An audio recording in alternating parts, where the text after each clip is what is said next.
So welcome to another episode of Simma Dung. Today, as always, we do nice exciting menu, so I've got a new one for you today. I'm doing Cajun style saltfish cake. I'm gonna serve it with a nice lime yogurt and finish with a mango and avocado salsa. So check us out. So for my fish cake, I'm gonna do diced red onion, diced mixed pepper, red, yellow, and green. Salt fish or salted codfish. Mashed potato. I'm using red Idaho, or you can also use Morris Piper or King Edwards. They're much better for your mashed potato or any baking potatoes in your supermarket. Plain flour, diced onion, diced mango, and diced tomato. I'm using plum tomatoes. You can use any tomatoes of your choice. Diced avocados, spring onion, coriander, otherwise known as cilantro. Eggs, plain Greek yogurt, mixed baby leaves with shredded beetroot. Okay, so for my fish cake to start with, we've got a process that we call the pané process. So what I'm gonna do for you today, so this is my breadcrumbs that I've done already. Seeded bread for the crumbs. Inside the breadcrumbs, I'm gonna add Cajun, kimchi, and paprika. So I'm adding my mix.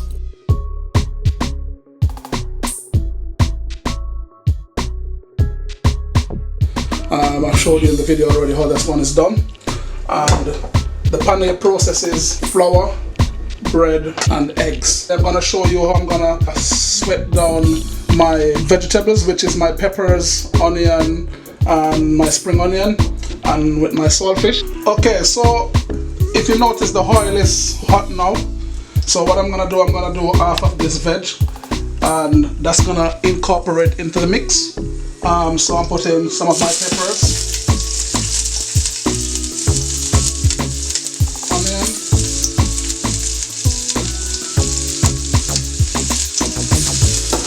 and I'm letting this saute. I'm not gonna put any salt in this because the saltfish, which I've done, is salted already, and you can check my previous video of ackee and saltfish, and then you can see the way I've soaked this one.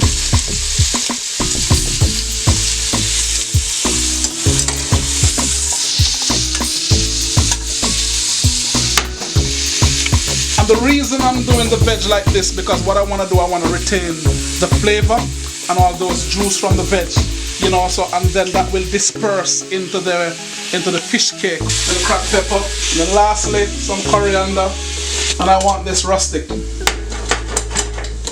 So what I'm gonna do now, this doesn't really matter because the egg will cook anyways. I'm gonna put my mash into a little bowl, and then my mix. And what you don't want this liquid, so I'm gonna get the liquid out.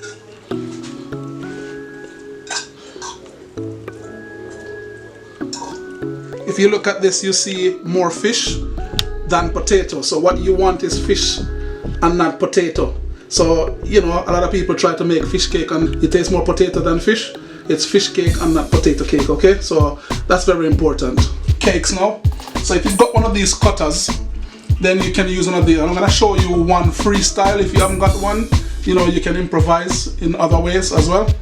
So I'll show you the cutaway first.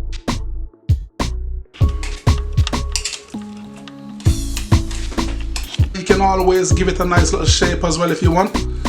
So I can always do this, to take it down a bit smaller. If you really want a little bit more height, you could do it like that. And I can give you a freestyle one, so something like this. And what you want to do, you want to start like this with your fingers.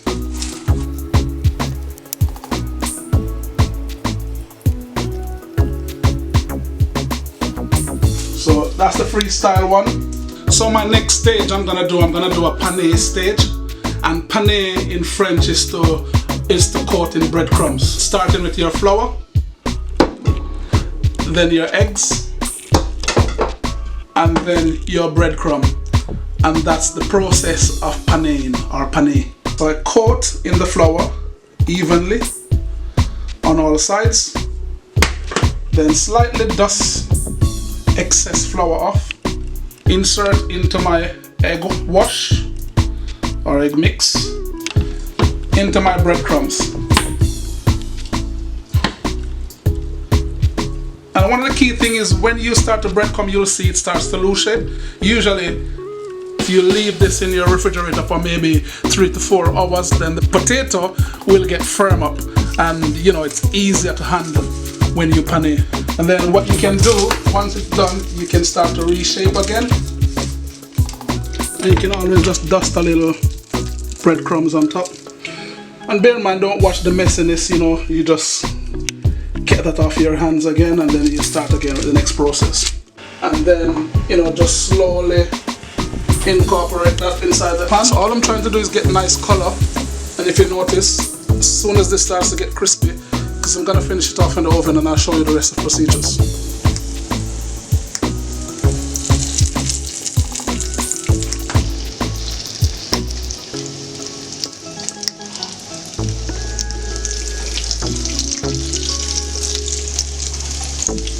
Bear in mind, you want all the edges. Nice golden crust on the outside, and what I'm gonna do, I'm gonna put it in the oven now for it to warm through, and then we serve.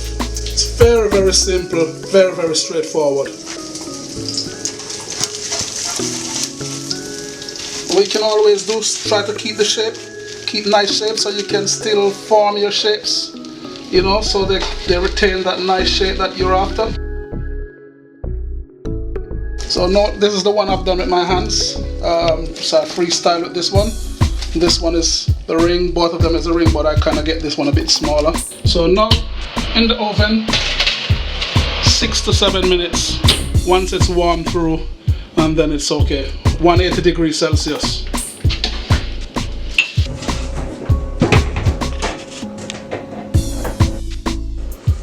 So for my salsa, olive oil, peppers, onion, mango, tomatoes, onion.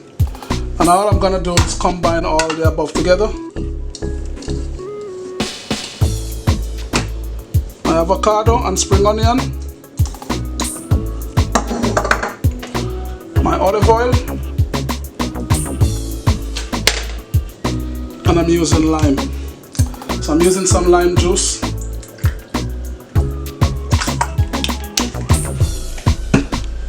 Little salt to season, little cracked pepper,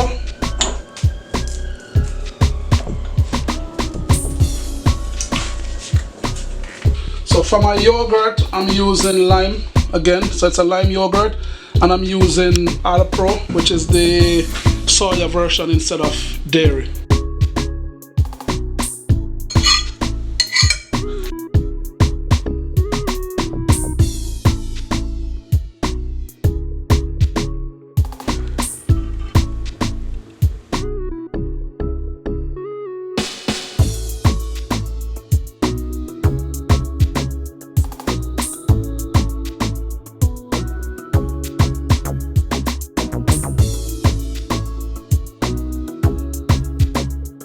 Okay guys, so that was an exciting day of our Cajun style saltfish cake.